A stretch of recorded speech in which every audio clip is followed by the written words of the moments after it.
Hello, best and beautiful you. Please allow me to read my latest blog to you. Here we go.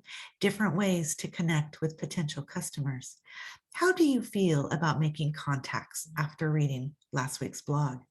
My example of asking about the Avon brochure was specific to my situation. When it comes to your business, you'll need to determine what your best question is. Even if you're not pursuing a business, expanding your contacts is a good habit to achieve, no matter what your life goals are. Now, I'm going to share how I learned to make it easier and a little more effective. Personally, I never want anyone to feel my only interest in them is a sale. The following approach is called an indirect approach. And for me, it's easier to implement, and the idea is to simply start a conversation.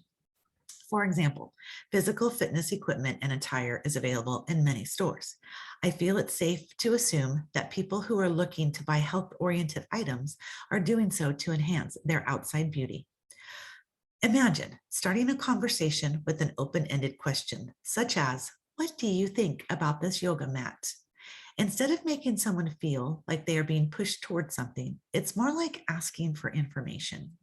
If a conversation evolves from this, I have a chance to build a rapport and open the opportunity to hand them a business card so we can connect in the future. I have even offered to buy them a cup of coffee to get a second meeting and then create the opportunity to get their contact information. Naturally, this too doesn't always work out. So let me address hearing the no and how I changed my outlook about being turned down. Early on, I would set a goal of getting 3 yeses to anything I was working on and do it until I got my 3. The problem was it took a lot of physical and mental energy. It is discouraging and one of the biggest reasons why people don't succeed. Now, remember Barb from my last blog?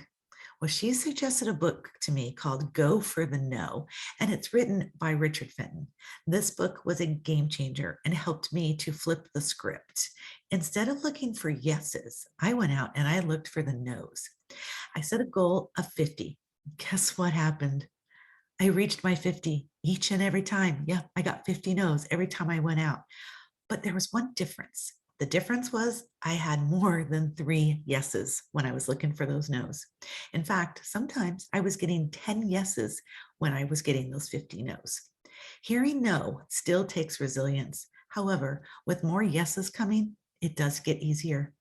Finally, I made more contacts through events. I started with creating my own event by setting up a table in my driveway with Avon products to draw people in. I was fortunate to be on a corner property and could only do this when the months in Arizona were cool to be outside, hence no summer. I was happy even if only 2 or 3 people stopped by to look.